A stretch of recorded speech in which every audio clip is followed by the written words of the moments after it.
Hi everybody, it's Daryl.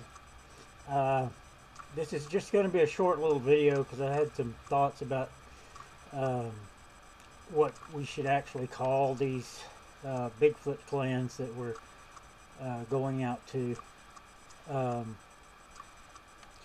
I was thinking that, the Native American people have different uh, names for their tribes. Uh, Comanche, Caddo, Apache. Um, I don't know all the names, but that's just a few that are around here. Um, and I'm thinking that the area of East Texas that I'm going to is the Caddo region. So I thought it might be best if we just used designations like Caddo Sasquatch. Because that would give people an idea of the, at least an area that they would be in the area that we live. Um, if the people know the Native American areas. I'm sorry about this video. It's kind of shaky because I'm having to hold the top of my laptop up. It's broken, so I'll probably have to do this over. But I don't know how the sound's going to come out. But anyway, I was thinking that would be the best. Like in the Florida area, they're Seminole and different. They're different as you go up the coast and to the west. But I figured that would help. That would help us in the aspect of knowing what region that we're working with, and also their language, because from what I've heard, a lot of their language comes from the Native American people. I know they've got language of their own, which is completely different than anybody else's. But if they know Hispanic, some English, and that Native American language that they've been associated with, that might give us a better clue as to how we can talk to them and get their attention. Not that we don't get their attention when we come into their home, but get their attention to get them to know we want to interact with them. We want to communicate with them. That's my main purpose. It's not to find what they do, but to talk with them and try to get something going on that we can get the humane protection for them in the law, where we can get them recognized by the law and science. Now,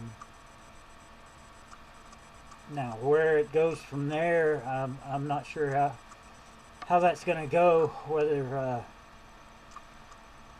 they're the original people from this planet or we are, I really don't know. That's the big mystery. Why they stay hidden from us deliberately. That's part of what I want to talk to them about. The biologist that's in the wildlife management area where I go claims that he doesn't believe in them. But then, later on in that conversation, he asked me where they slept. I think I found where they slept, at least some of them. But I wasn't about to tell him because I don't know whether I can trust him yet. That was 6 years ago that I talked to him. hopefully I'll learn that I can trust him, and I'll get a better idea of how I need to do my work, whether I need to speed it up or take my time with it, or what. But my main worry right now is finding someone that I can trust, that I can introduce them to. They haven't started talking to me yet. They haven't even, except for the one time I was growled at, they haven't even shown themselves to me. They didn't show me, the one that growled at me didn't show me himself. He just stayed hidden. But, you know, at least he let me know he was there. And, you know, that was after I found him in my videos. But, if you look back at my first Sasquatch caught on video and the ATV trail video, both of those were taken just minutes apart, and you can see them in both of those videos if you watch it frame by frame. You'd have to download the video from YouTube to watch it frame by frame, and that's what I started doing when I first got on YouTube. I would download the video and then look through it. A lot of times I would look in the area that the researcher was pointing to. You see the researcher's hand pointing. We're looking backwards at me, but he's pointing this way. I'll look that way in his video, and sometimes you can find them. I found several in Mark Parra's videos. I didn't realize I was as close to them as I was in my very first video, the first Sasquatch caught on camera. But anyway, I think that would help us out a lot if we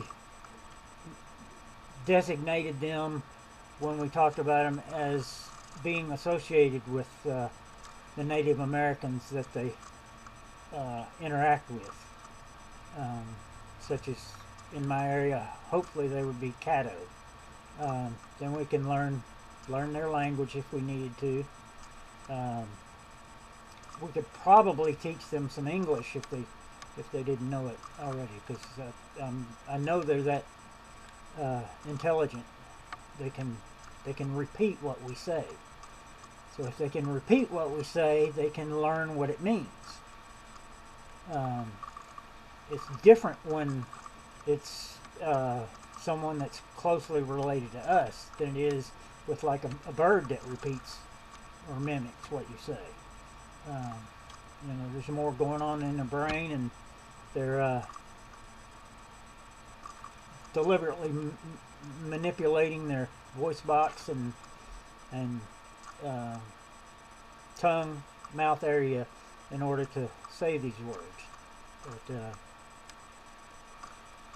I guess that's basically all I wanted to get done on this video. I know I hadn't had a lot lately, but I'm just ready to get back to the woods. I'm thinking Wednesday I'll be going, probably Wednesday morning. I will be taking videos, but I won't be taking videos in the spot that I sit in.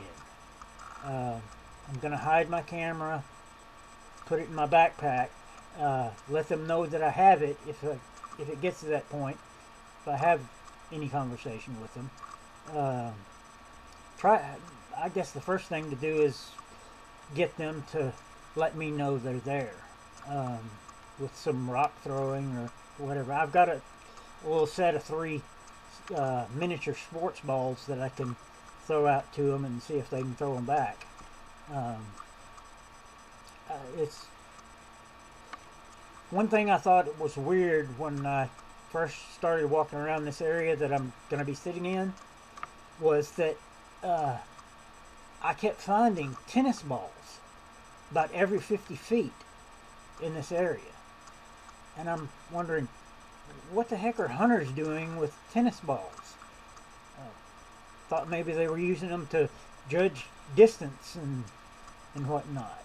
You put one at 100 feet, put one at 200 feet, put one at 150 feet, and then you know how far the deer are from you.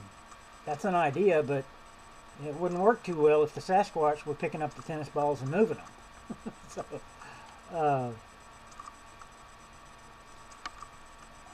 I'm wondering if the Sasquatch were getting the tennis balls from somewhere else and playing with it. That's a possibility.